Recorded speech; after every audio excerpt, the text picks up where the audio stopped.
जय श्रीमन्नारायण दोस्तों आज की इस वीडियो में आप सुनेंगे वैशाख मास में प्रतिदिन सुनी जाने वाली कहानियाँ। और इन कहानियों को वैशाख मास में ज़रूर सुनना चाहिए।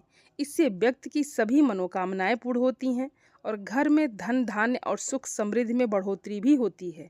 और कभी भी आपके घर में निर्धनता नहीं आती है। आपका जीवन हमेशा खुशहाल बना रहता है।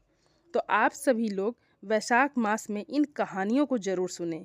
यदि आप सुबह नहीं सुन पाते हैं, आपके पास टाइम नहीं रहता है, तो आप शाम को भी इस कहानी को सुन सकते हैं। मतलब जब भी आपके पास टाइम हो, आप इस कहानी को सुन सकते हैं।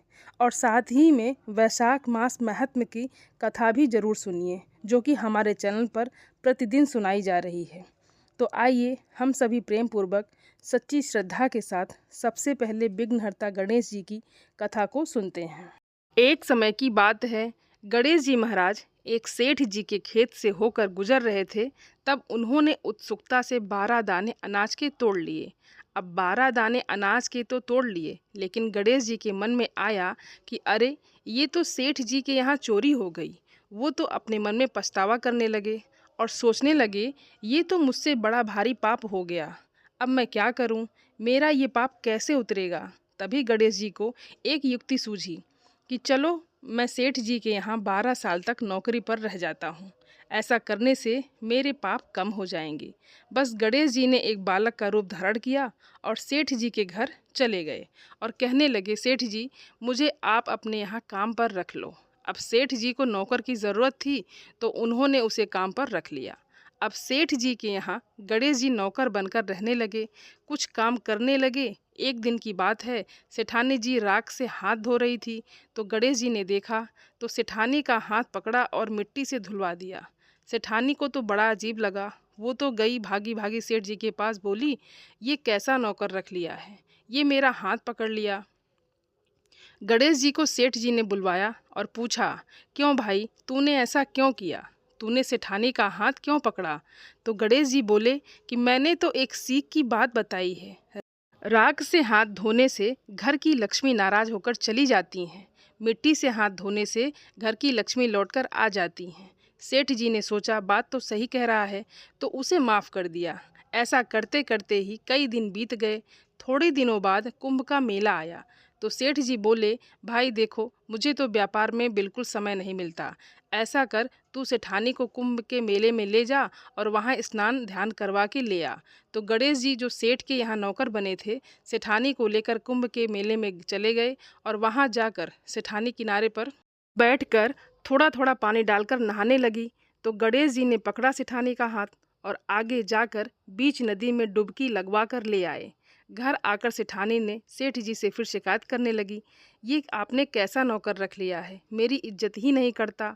इतने सारे लोग थे और मुझे घसीट कर बीच पानी में ले गया। अब सेठ जी ने फिर गणेश जी को बुलवाया, भाई तू ऐसा बार बार क्यों कर रहा है? तो गणेश जी बोले कि सेठानी तो गंदे पानी से किनारे पर बैठकर नहा रही थी, मैं उन्हें आगे ले गया और अच्छे पानी में डुबकी लगवा कर लाया हूँ। इससे अगले जन्म में ये बहुत बड़े राजा की रानी बनेंगी, इन्हें बहुत राजपाट मिलेंगे। तो सेठ जी ने सोचा कि कह तो सही रहा है, बीच में नहाने पर अच्छा पुण्य मिलेगा। तो सेठ जी ने फिर बात आई गई कर दी। एक दिन सेठ जी के घर में पूजा रखी गई, हवन हो रहा था। सेठ जी तो हवन में बैठे थे, पर सेठानी अभी तक नहीं आई थी। तो सेठ जी ने गणेश जी को कहा, जाओ भाई, सेठानी को बुला कर लाओ। अब गणेश जी सेठानी को बुलाने कमरे में गए, देखा सेठानी तैयार बैठी थी, लेकिन सेठानी ने काली चुन्नी ओढ़ रखी थी। तो गणेश जी बोले कि सेठानी जी, पूजा पाठ में काले कपड़े नहीं पहनते, आप चुन्नी बदल लो। लेकिन सेठानी नहीं मानी। उसने सोचा, नौकर है, मुझे आदेश दे रहा है, मैं क्यों मानूं। वो तो ऐसे ही चलने लगी। गणेश जी ने क्या किया कि चुनरी उतारी और फाड़ दी और कहा कि अब लाल रंग की चुन्नी ओढ़ो, तब चलो। सेठानी ने तो ये सब काम देखकर बहुत गुस्से में आ गई। उसे तो बहुत गुस्सा आया। वो तो कहने लगी कि मैं जाती ही नहीं पूजा में, और नाराज़ होकर वहीं पर अपने कमरे में ही लेट गई। अब जब सेठानी नहीं आई तो सेठ जी इंतज़ार करते करते बहुत देर हो गई। तो सेठ जी खुद उठकर अंदर आए, तो देखा कि सेठानी तो नाराज़ होकर पड़ी है। सेठ जी ने पूछा, क्या बात है? तो सेठानी बोली कि आपने ये पता नहीं कैसे पागल नौकर रख लिया है। आज तो इसने हद ही कर दी, मेरी चुन्नी फाड़ दी। अब इतना सुनकर तो सेठ जी को भी बहुत गुस्सा आया। उन्होंने गणेश जी को बुलवाए और बोले कि तुम पहले भी बहुत बदमाशी करते थे, अब तो तुमने हद ही कर दी। आज बताओ, तुमने सेठानी की चुन्नी ही फाड़ दी। तो गणेश जी बोले कि सेठ जी, पूजा पाठ में काले रंग के कपड़े नहीं पहनते, मैंने तो सिर्फ इन्हें लाल रंग के कपड़े पहनने को बोला था। काले कपड़े पहनने से कोई भी शुभ काम सफल नहीं होता। जब इन्होंने नहीं मानी तो मैंने सोचा कि चुन्नी फाड़ देता हूँ, फिर तो इन्हें दूसरी चुन्नी ओढ़नी ही पड़ेगी। तो सेठ जी ने सोचा कि भाई कह तो सही बात रहा है, पूजा पाठ में काले कपड़े तो पहनते ही नहीं हैं, समझदारी की बात कर रहा है। उन्होंने फिर बात आए गई कर दी, सेठानी को भी मना लिया। अब इस तरह करते करते कुछ दिन फिर बीत गए। एक दिन सेठ जी के घर में गणेश जी की पूजा थी। पंडित जी बुलवाए गए। पंडित जी आए, उन्होंने पूजा की तैयारी शुरू कर दी और पूजा करने लगे। लेकिन ये क्या, पंडित जी तो गणेश जी की मूर्ति ही लाना भूल गए। अब बताओ कैसे क्या करें, जब गणेश जी की मूर्ति ही नहीं तो पूजा कैसे करें। बड़ी चिंता में पड़ गए, क्योंकि शुभ मुहूर्त निकला जा रहा था। तो गणेश जी वहीं पर खड़े थे। अब देखा कि मुहूर्त निकला जा रहा है, सेठ जी बड़ी चिंता में हैं, तो कहने लगे कि मेरे को ही मूर्ति बनाकर यहाँ विराजमान कर लो और मेरी ही पूजा कर लो, आपकी पूजा सफल हो जाएगी, सारे काम आपके सफल हो जाएंगे। अब इतना सुनकर तो सेठ जी को बहुत ही गुस्सा आ गया। वे बोले कि अब तक तो तुम सेठानी के साथ ही मजाक करते थे, सेठानी के साथ ही बदमाशियाँ करते थे, लेकिन अब तुम मुझसे भी मजाक करने लग गए हो। तो गणेश जी बोले कि नहीं सेठ जी, मैं मजाक नहीं कर रहा, मैं सच कह रहा हूँ। और बस इतना कहना था कि गणेश जी अपने असली रूप धारण कर लिए और सेठानी और सेठ के देखते देखते, पंडित जी के देखते देखते वे तो चौकी पर जाकर विराजित हो गए। अब सेठ सेठानी तो बड़े हैरान हुए। उन्होंने तो गणेश जी की पूजा शुरू कर दी, क्योंकि मुहूर्त निकला जा रहा था। पूजा समाप्त हुई तो गणेश जी वहाँ से अंतर्ध्यान हो गए। अब तो सेठ सेठानी हाथ सिर में मारे और बड़ा अफसोस करे, अरे ये हमसे कितना बड़ा पाप हो गया।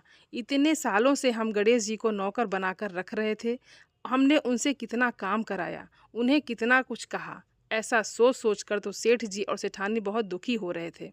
तो जब उन्होंने दुखी होते देखा तो गणेश जी को बड़ा दुख हुआ कि मेरी वजह से ये दोनों दुखी हो रहे हैं।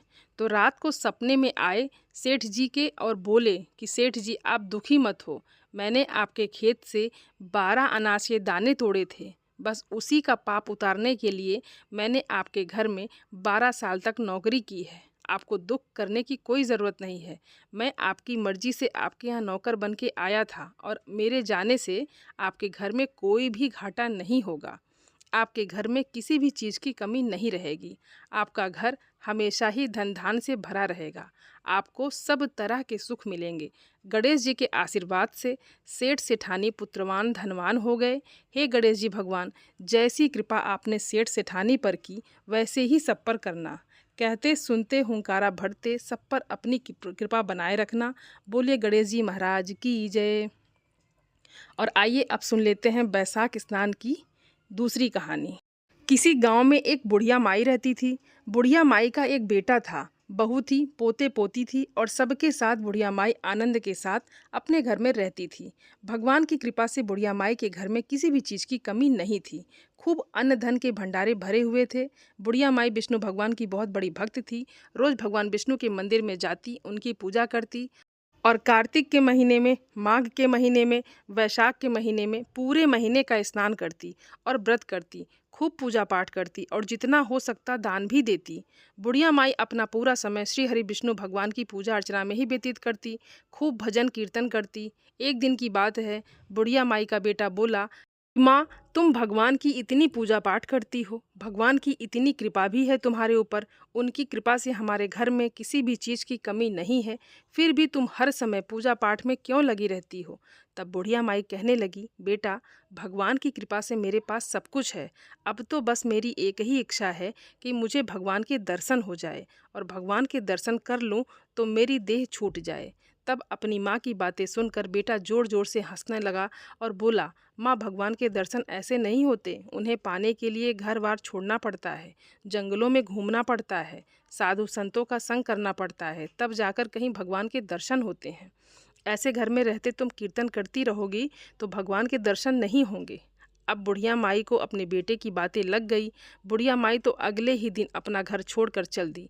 भगवान को भजते भजते चलती रही। बस बुढ़िया माई के मन में तो एक ही लगन थी कि मुझे भगवान के दर्शन करने हैं। भगवान के भजन गाती जा रही थी और चलती जा रही थी। चलते चलते रास्ते में बुढ़िया माई को एक और बुढ़िया माई मिली और पूछने लगी कि बहन, आप कहाँ जा रही हो? आप तो बड़ा ही सुंदर भजन गा रही हो। तब वो कहने लगी कि मैं भगवान के दर्शन करने जा रही हूँ। तो दूसरी बुढ़िया माई बोली, अच्छा, आप तो मंदिर जा रही हो? तो वो बोली, नहीं माँ, मैं मंदिर नहीं जा रही हूँ, मैं साक्षात प्रभु के दर्शन करने जा रही हूँ। तब दूसरी बुढ़िया माई ने सोचा, अगर मैं इनके साथ चलूँ तो मुझे भी भगवान के दर्शन हो जाएंगे। तब उनसे उसने पूछा कि मुझे भी अपने साथ ले चलो। तो कहने लगी, चलो। अब दोनों बुढ़िया माई भगवान का भजन करते हुए चली जा रही थी। थोड़ी दूर गई कि एक और बुढ़िया माई मिल गई। उसने पूछा कि तुम दोनों कहाँ जा रही हो? तब पहले वाली बुढ़िया माई बोली कि मैं भगवान के दर्शन करने जा रही हूँ। तब उसने सोचा कि अगर मैं भी इनके साथ जाऊँ तो मुझे भी भगवान के दर्शन हो जाएंगे। अब तीनों बुढ़िया भगवान के दर्शन करने के लिए भगवान के भजन गाती हुई चलने लगी और बड़ा ही सुंदर भजन गा रही थी। श्री कृष्ण गोविंद हरे मुरारी, हे नाथ नारायण वासुदेवा। श्री कृष्ण गोविंद हरे मुरारी, हे नाथ नारायण वासुदेवा। इस तरह से भगवान का भजन गाते गाते तीनों बुढ़िया माई चलती जा रही थी। उधर भगवान विष्णु बैकुंठ में बैठे देख रहे थे कि तीनों मेरा भजन कर रहे हैं और मेरे दर्शन करना चाहती हैं। अब भगवान तो बड़ी दुविधा में फंस गए कि मैं कैसे दर्शन दे दूं। तो उन्होंने सोचा कि क्यों ना मैं इनकी परीक्षा ले लूं। परीक्षा लेने के लिए भगवान ने उनके रास्ते में सोने की मोहरे से भरी एक थैली गिरा दी। पहली बुढ़िया माई तो भजन करती हुई जा रही थी। उनके मन में तो सिर्फ भगवान का ध्यान था। उन्होंने थैली की तरफ ध्यान भी नहीं दिया और आगे चली गई। दूसरी बुढ़िया माई भी अपने ध्यान में थी और उनकी भी नज़र थैली पर नहीं गई, वे भी आगे निकल गई। तीसरी बुढ़िया माई जब थैली के पास से निकली तो उनका पैर उस थैली पर पड़ गया। उन्होंने उठाकर देखा तो उसमें सोने की मोहरें थी। अब बुढ़िया माई ने सोचा कि मुझे तो भगवान ने इतना सारा धन दिया है, अब दर्शन करके क्या करूँगी, क्या मांगूंगी। उसने तो वो सोने की मोहरे से भरी थैली उठाई और अपने घर वापस चली गई। ये देखकर तो भगवान मुस्कुराने लगे। थोड़ी दूर और चल दी। अब दोनों बुढ़िया माई चलती जा रही थी तो भगवान ने उनके रास्ते में एक सोने की ईंट रख दी। अब सोने की ईंट रखी थी तो पहली बुढ़िया माई को ईंट से ठोकर लगी। ठोकर लगने के बाद बुढ़िया माई ने देखा ईंट पड़ी हुई है। थोड़ी देर पैर को सहलाया और आगे चल दी। दूसरी बुढ़िया माई जब उसके रास्ते से आई तो उसे भी ठोकर लगी। तो उसने जब देखा तो ये देखा कि अरे, ये तो सोने की ईंट है। तो उसने ईंट उठा ली और सोचने लगी, अब भगवान ने इतना धन दे दिया है तो वन वन घूम कर उन्हें ढूंढ कर क्या करूँगी, क्या मांग लूँगी मैं इससे ज़्यादा। चलो, जो दिया है भगवान ने उसी को लेकर घर चलती हूँ। अब वो बुढ़िया माई भी सोने की ईंट लेकर घर चली गई।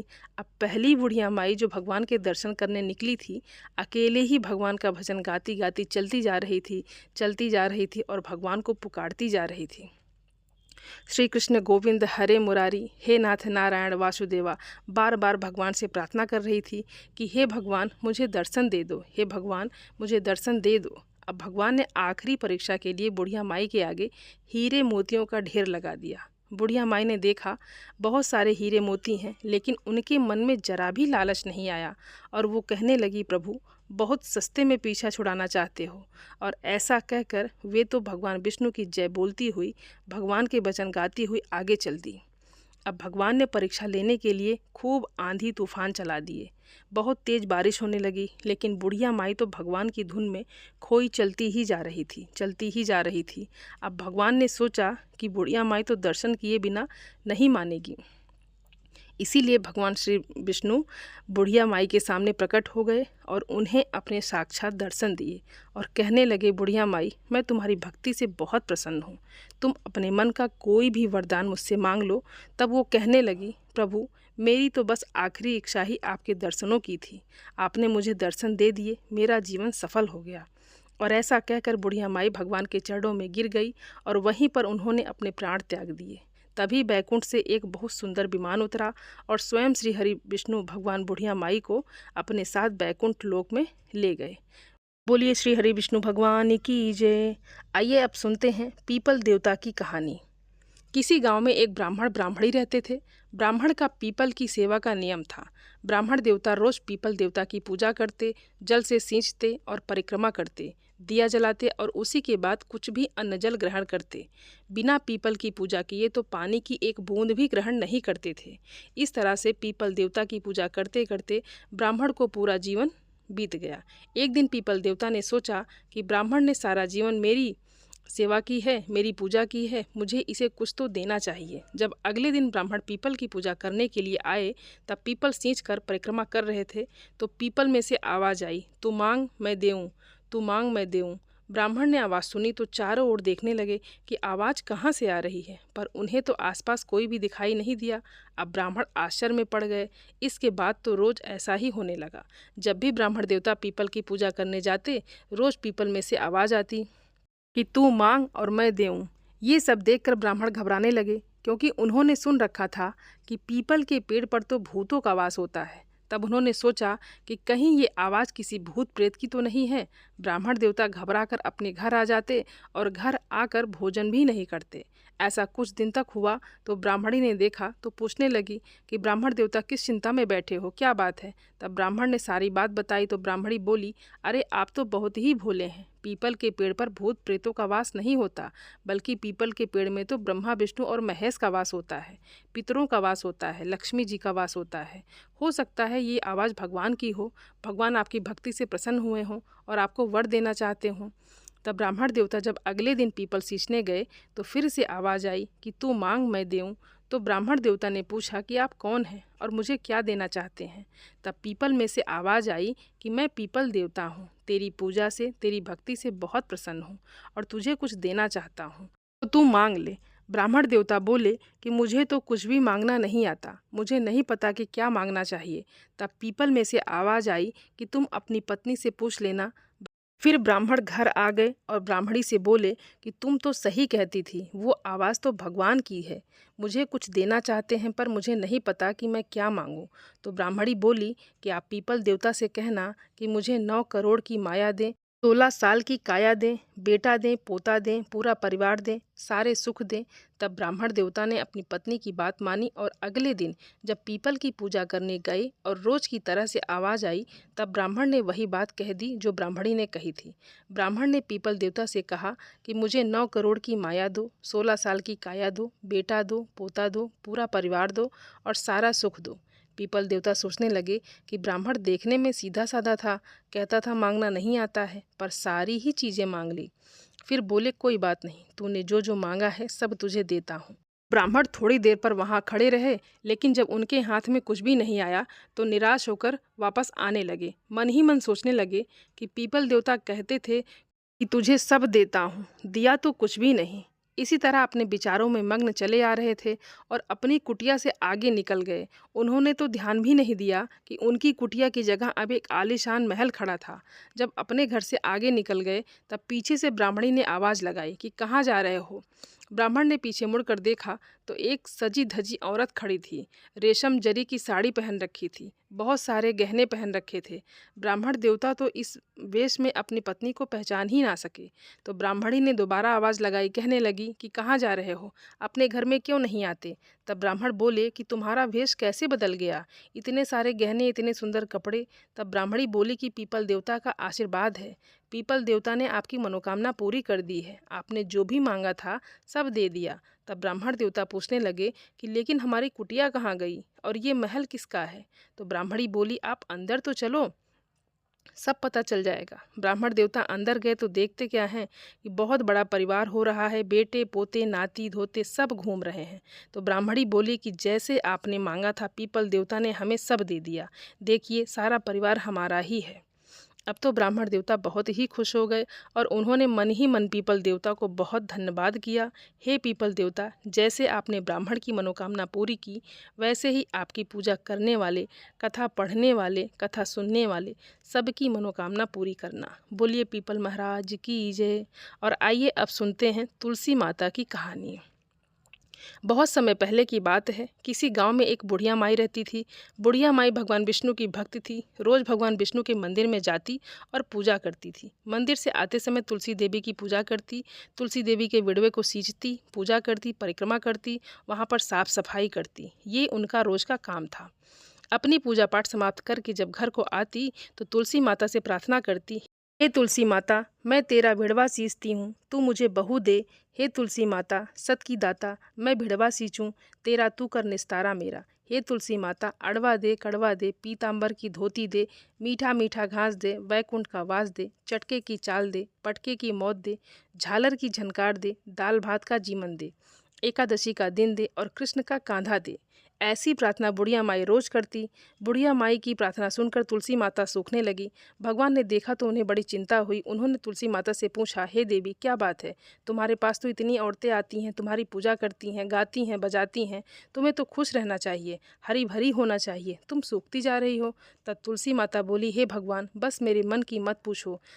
तब भगवान हंसकर बोले कि देवी, मैं नहीं पूछूंगा तो कौन पूछेगा, बताइए आपको क्या समस्या है। तब तुलसी माता बोली, हे भगवान, आप जो कह रहे हैं वो सच है। मेरे पास इतनी औरतें आती हैं, मेरी पूजा करती हैं, गाती हैं, बजाती हैं, मेरा तो मन लगा रहता है। लेकिन एक बुढ़िया माई आती है, रोज़ मेरी पूजा करती है, परिक्रमा करती है और फिर प्रार्थना करती है, हे तुलसी माता, मैं तेरा बिड़वा सींचती हूँ, तू मुझे बहू दे। तुलसी माता, सत की दाता, मैं बिड़वा सींचूं, तेरा तू कर निस्तारा मेरा। तुलसी माता, अड़वा दे, गड़वा दे, पीतांबर की धोती दे, मीठा मीठा घास दे, वैकुंठ का वास दे, चटके की चाट दे, पटके की मौत दे, झालर की झनकार दे, दाल भात का जीवन दे, एकादशी का दिन दे और कृष्ण का कांधा दे। हे भगवान, मैं उसे सब कुछ दे दूंगी, उसकी सारी मनोकामना पूरी करूंगी, लेकिन आप कृष्ण जी का कांधा कहाँ से दूंगी? तब भगवान बोले, हे तुलसी देवी, बस इतनी सी बात है, आप चिंता मत करो। जब बुढ़िया माई की मृत्यु होगी तो मैं उसे अपने आप कांधा देने आ जाऊंगा। तो तुलसी माता ने कहा, सोच लीजिए भगवान, आप वचन दे रहे हैं। तब भगवान हंसकर बोले, हाँ हाँ देवी, मैं वचन देता हूँ, मैं जरूर आऊँगा। धीरे धीरे समय बीता और बुढ़िया माई हर दिन भगवान विष्णु के मंदिर में जाती और तुलसी माता की पूजा करती और प्रार्थना करके घर आ जाती। एक दिन की बात है, एकादशी का दिन था। बुढ़िया माई तुलसी माता की पूजा प्रार्थना करके अपने घर को आ रही थी तो आते समय उसे ठोकर लग गई। ठोकर खाकर गिर पड़ी। गिरते ही बुढ़िया माई के प्राण तो निकल गए और उसकी मृत्यु हो गई। बुढ़िया माई को गिरते देखा तो सभी लोग बुढ़िया माई को उठाने आए, लेकिन पतले दुबले शरीर की बुढ़िया माई इतनी भारी हो गई कि 4 लोग मिलकर भी उन्हें नहीं उठा सके। अब लोगों को तो बातें बनाने का बहाना चाहिए। सभी लोग आपस में चर्चा करने लगे। बुढ़िया माई तो बड़ी संस्कारी थी, रोज पूजा पाठ करती थी, पर लगता है पूजा पाठ भी पापी मन से करती थी, तभी तो मरते ही इतनी भारी हो गई कि किसी से उठाए भी नहीं उठ रही है। और ऐसी चर्चा पूरे गांव में होने लगी। तुलसी माता ने सुना तो उन्हें बड़ा ही दुख हुआ, क्योंकि बुढ़िया माई तो बड़ी नेक थी, पूजा पाठ करती थी। बुढ़िया माई के बारे में लोग उल्टी सीधी बातें करने लगे तो तुलसी माता को बड़ा दुख हुआ। उन्होंने भगवान कृष्ण को याद किया, हे भगवान, आपका वचन पूरा करने का समय आ गया है। अब तुलसी माता बुलाएं और भगवान कृष्ण ना आए, ऐसा तो हो नहीं सकता। भगवान तुरंत ही एक बूढ़े ब्राह्मण का वेश बनाकर आए। भगवान को आया देख तुलसी माता ने भी एक ब्राह्मणी का वेश बना लिया और ब्राह्मण बने भगवान ने सब लोगों से पूछा, क्या बात है, इतनी भीड़ क्यों लगा रखी है? तब सभी लोग कहने लगे कि एक बुढ़िया माई मर गई है, बहुत पापनी थी, इसीलिए इतनी भारी हो गई है, किसी से उठाए नहीं उठ रही है। अब देखो पंडित ज्योतिषी बुलवाए हैं, वे आएंगे तो जो जैसा कहेंगे वैसा होगा। तो भगवान बोले, भाई थोड़ी बहुत पंडिताई तो मैं भी कर लेता हूँ, लाओ मैं जरा देखूँ क्या बात है। ऐसा कहकर ब्राह्मण बने भगवान बुढ़िया माई के पास गए और जाकर बुढ़िया माई के कान में बोले, ले बुढ़िया माई, तू भी अपने मन की कर ले। बुढ़िया माई, अड़वा ले, घड़वा ले, पीतांबर की धोती ले, मीठा मीठा घास ले, वैकुंठ का वास ले, चटके की चाल ले, पटके की मौत ले, झालर की झंकार ले, दाल भात का जीवन ले, एकादशी का दिन ले और कृष्ण का कांधा ले। भगवान का इतना कहना था कि बुढ़िया माई तो फूलों से हल्की हो गई। भगवान बुढ़िया माई को अपने कंधे पर ले गए। बुढ़िया माई की मुक्ति हो गई। हे तुलसी माता, जैसे आपने बुढ़िया माई की मनोकामना पूरी की, जैसे उसे मुक्ति दी, ऐसे ही सबकी मनोकामना पूरी करना। सबके घर में खूब धन संपत्ति देना, खूब शांति देना, सबकी मनोकामना पूरी करना। बोलिए तुलसी माता की जय। और आइए अब सुनते हैं तपसी लपसी की कहानी, जिसे सुने बिना किसी भी कथा कहानी का फल नहीं मिलता। एक तपसी था और एक लपसी था। तपसी भगवान की तपस्या करता और लपसी रोज सवा सेर की लपसी बनाकर भगवान को भोग लगाता और खुद भी खा लेता। एक दिन दोनों आपस में लड़ने लगे। तपसी बोला मैं बड़ा हूँ और लपसी बोला मैं बड़ा हूँ। अभी वो दोनों लड़ ही रहे थे कि वहाँ पर नारद जी आ गए। उन्होंने पूछा तुम दोनों आपस में क्यों लड़ रहे हो? तपसी बोला कि मैं भगवान की तपस्या करता हूँ इसलिए मैं बड़ा हूँ, और लपसी ने कहा कि मैं भगवान को रोज़ सवा सेर की लपसी का भोग लगाता हूँ इसलिए मैं बड़ा हूँ। नारद जी बोले तुम दोनों आपस में मत लड़ो, तुम्हारा फैसला मैं कर दूंगा। अगले दिन सुबह तपसी लपसी नहा कर आ रहे थे, तब नारद जी ने उनके रास्ते में 1.25 करोड़ की अंगूठी रख दी। ऐसी जगह रखी कि दोनों की नज़र पड़ जाए और उन्हें लगे किसी की गिर गई है। तपसी ने अंगूठी देखी, तुरंत उठा ली। देखकर सोचने लगा कि बड़ी कीमती अंगूठी है। उसने तपस्या करने वो बैठा तो वो अंगूठी अपने गद्दे के नीचे रख ली। उधर लपसी ने अंगूठी देखी, तब उसने भी सोचा कि बड़ी कीमती अंगूठी है, अगर मेरे पास रहेगी तो कोई चोर उचक्का पीछे लग जाएगा और गर्दन काट देगा। उसने तो रोज़ की तरह सवा सेर की लपसी बनाई, भगवान को भोग लगाई, घंटी बजाई और फिर खा लिया। इधर तपसी तपस्या कर रहा था, मन में सोचता रहा बड़ी कीमती अंगूठी है, इसे बेचूंगा, बहुत सारे पैसे आएंगे, उनसे बड़ा सा यज्ञ करूंगा और अपने आप को बड़ा साबित कर दूंगा। थोड़ी देर में नारद जी आ गए। दोनों पूछने लगे बताओ नारद जी, बड़ा कौन है? तब नारद जी बोले पहले दोनों खड़े हो जाओ। दोनों खड़े हुए। तपसी के गद्दे के नीचे से अंगूठी निकली। तब नारद जी बोले कि इतनी तपस्या तूने कर ली, फिर भी तेरा लालच नहीं गया? जा, तुझसे तो लपसी ही बड़ा है और अब तुझे तेरी तपस्या का कोई भी फल नहीं मिलेगा। इतना सुनते ही तो तपसी जोर जोर से रोने लगा और नारद जी के पैरों में गिर गया और कहने लगा कि भगवान मुझे माफ़ कर दो, अब बताओ मेरी तपस्या का फल कैसे मिलेगा? तब नारद जी को उस पर दया आ गई और कहने लगे कि तेरी तपस्या का फल इस कथा को कहने वाली देगी। अगर सारी कहानी कहकर तेरी कथा नहीं कहेगी तो उसकी तपस्या का फल तुझे मिल जाएगा। अपने घर में गाय कुत्ते की रोटी नहीं बनाएगी तब उसकी तपस्या का फल तुझे मिल जाएगा। ब्राह्मण जिमाकर दक्षिणा नहीं देगी तब उसकी पूजा का फल तुझे मिलेगा। दिए से दिया जलाए और दिया जलाकर हाथ ना जोड़े तब उसकी पूजा पाठ का सारा फल तुझे मिल जाएगा। इतना कहकर नारद जी वहाँ से चले गए। इसीलिए सभी कथा कहानी के साथ तपसी लपसी की कहानी जरूर कहनी चाहिए। दोस्तों, उम्मीद करती हूँ ये वीडियो आप सभी लोगों को अच्छी लगी होगी और आप सभी सनातनी भाई बहनों से मेरा विनम्र निवेदन है, मेरे चैनल को सब्सक्राइब ज़रूर कर लें और वीडियो को लाइक और अपने फैमिली फ्रेंड के साथ शेयर ज़रूर करें।